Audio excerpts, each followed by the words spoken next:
I'm an education and international development consultant. I have worked in several countries all over the world. I work mainly in developing contexts, so they're normal in rural and remote areas. Over the 30 years, I've ranged from working in schools to working with governments on educational issues. It's given me opportunities to go to places that people wouldn't ever see. It's given me opportunities to work with the most remarkable people. I was always fascinated by the world. Initially, I thought I was going to become a nurse and go to Africa. But after my first degree, I was at a little bit of a crossroads, not sure what to do. I'd studied history. Well, I'd started doing law and changed to history. And I discovered VSO, which is Voluntary Services Overseas. And at that time, they were taking graduates. So normally you had to be a qualified teacher to go out and do things. So I actually went to Nigeria, and I went to a tiny village and became a school teacher. So there was no water, no electricity, and I lived there for 2 years. And that inspired me. I think that was a real kickstart into, I want to teach, and it grew from there. I wasn't very interested in marriage, the wedding, and children, not at all, actually. So I wanted adventure as well.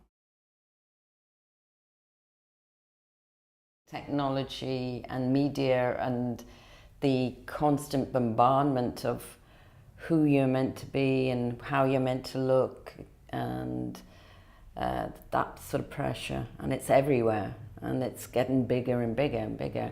And you've got Facebook, you've got Twitter, you've got all these things that influence you. And I think being strong enough to be able to manage all that and to be yourself. As a young woman, I would find that very difficult to manage. When I was younger, the fact that they think, you're going to get married, you're going to have children, so that they won't put you into a more senior role. Personally, it's been very difficult to have a stable relationship with an intimate, stable relationship with one person, because I do move around a lot.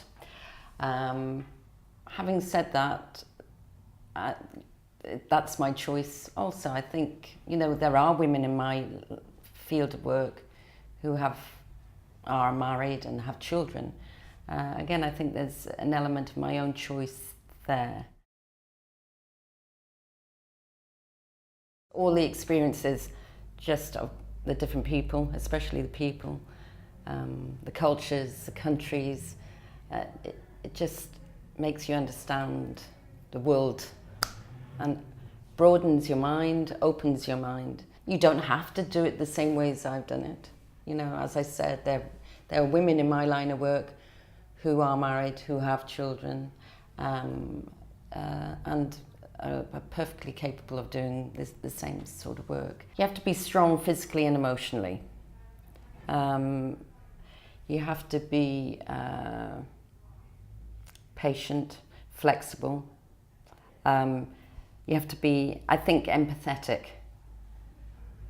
Try and have an understanding of other people, other ways of doing things, patience is a real virtue. Don't want to say any sort of cliched stuff like believe in your dream or anything, but I think there is an element of truth in that. Believe, if there's something that you really feel that you want to achieve, go for it.